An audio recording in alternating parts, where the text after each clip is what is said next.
Hola, ¿cómo están? Espero que se encuentren bien. Bueno, nuestro tema de hoy que vamos a desarrollar en esta tercera unidad, vamos a hablar sobre las funciones del sistema de salud, el sistema educativo, las pautas orientativas generales, los organismos de protección y la intervención. Vamos a profundizar sobre el tema hoy. Bien, para poder dar comienzo, vamos a hablar sobre el sistema de salud. Sí, donde, bueno, en el sistema de salud llegan casos por parte del niño, niña o adolescente, por parte de las madres, padres o ambos, o familiares, también por maestros, educadores, integrantes de las ONG, las instituciones comunitarias.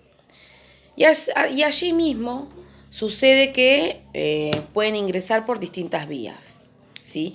Por consultorio externo, por clínica pediátrica, por clínica general, por servicio de urgencia, por salud mental, incluso por otros servicios, por lo que es servicio social, traumatología, psiquiatría, ginecología. Entonces puede darse que por ahí vienen a atenderse por un control de rutina, por alguna enfermedad, ¿sí? Y también por la urgencia, ¿sí? Donde por ahí sucede que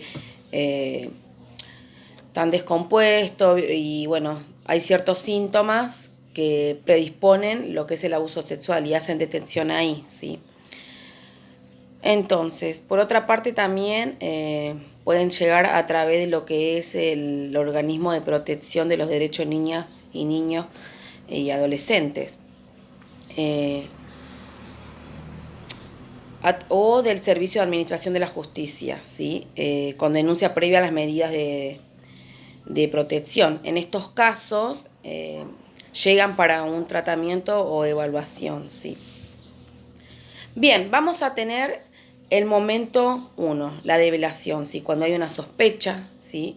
Donde hay distintos momentos y acciones de la intervención, ¿sí? Donde, bueno, hay casos que llegan a la consulta específica por la sospecha de la madre, ¿sí? O del padre de lo que es abuso sexual, que puede ser por parte de un miembro de la familia o extrafamiliar, ¿sí? O puede llegar por parte de una maestra, ¿sí? Que registra ciertos indicios, ciertos indicadores del abuso sexual. También el embarazo de una niña o adolescente, ¿sí?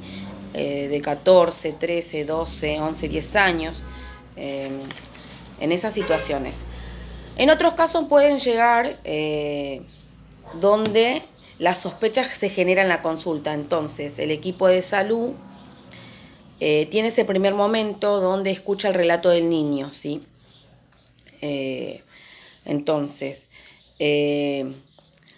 o también puede suceder que ellos observen y registran ciertos indicios de abuso sexual, ¿sí? Entonces, ante esa sospecha del abuso sexual, deben realizarse una consulta médica urgente para poder evaluar, ¿sí? Entonces, hay cierta vacunación, cierta profilaxis, ¿sí? De las infecciones de transmisión sexual, la anticoncepción de emergencia para evitar lo que es el embarazo.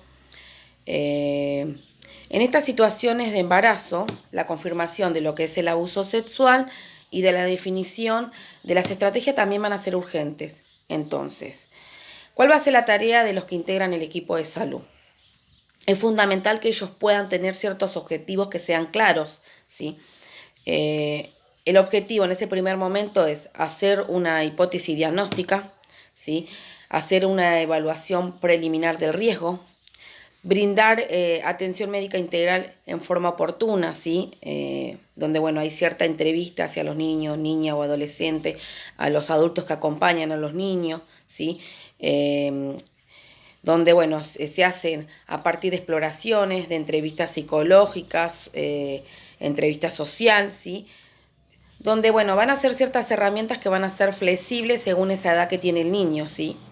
Y también la situación y ese contexto. ¿Cuáles van a ser las acciones? Priorizar el resguardo del niño o niña y adolescente.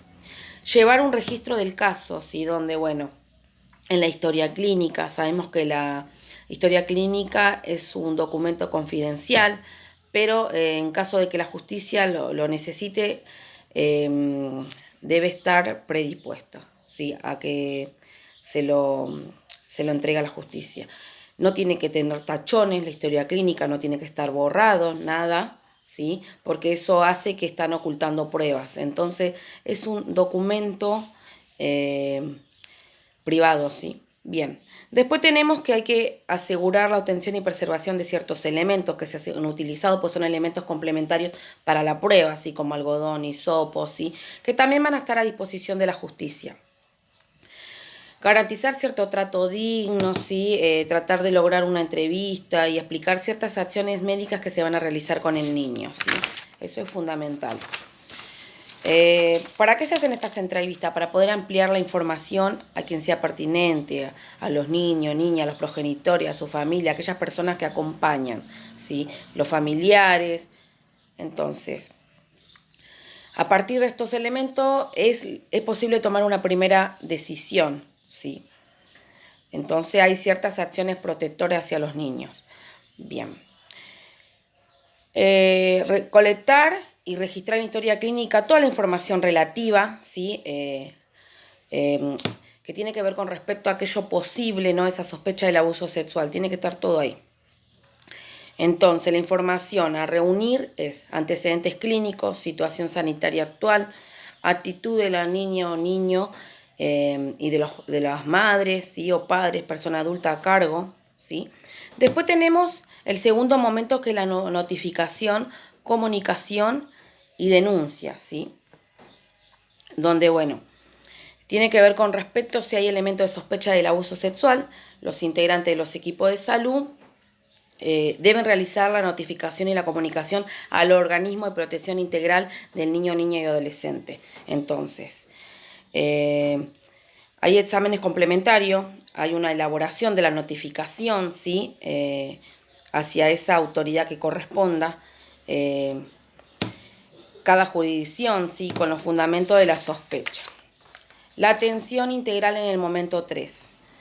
Si se confirma el diagnóstico de lo que es el abuso sexual y el embarazo forzado, se debe poner en marcha los circuitos de atención y seguimiento que la situación amerite, ¿sí? El sistema educativo. Sabemos que la escuela es un ámbito de educación donde, bueno, enseñan, hay aprendizaje, la socialización de pares entre ambos docentes y los niños, ¿sí? Donde tienen un lugar fundamental en la detección de situaciones de abuso sexual, ¿sí? Bien, donde tenemos el primer momento, que es la develación, ¿sí? Cuando se devele un relato de un niño por parte del niño hacia el docente, es fundamental creerle, generar confianza para que el niño se pueda expresar, ¿sí? Tomar nota textualmente del relato, ¿sí? Aquello que dice el niño, hay que tratar de ponerlo entre comillas, ¿sí? También debe incluir en qué contexto se produjo ese relato, ¿sí? Si fue en un salón, si fue en el área, ¿sí? En las áreas donde se produjo ese relato. Bien. Bien, este registro es la base de la comunicación y es elevada al organismo de protección y de la denuncia, ¿sí?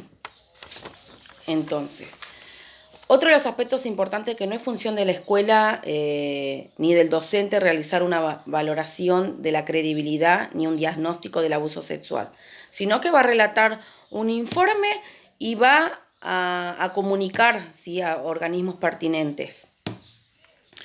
No deben realizar tampoco interrogantes ni revisar a los niños y niñas y adolescentes. Si hay ciertos relatos indirectos como lesiones corporales, donde puede haber también ciertas conductas, ¿no? Hay ciertos indicadores físicos. Se hace por escrito un informe y eso se eleva a lo que es el organismo de protección, ¿sí? Bien,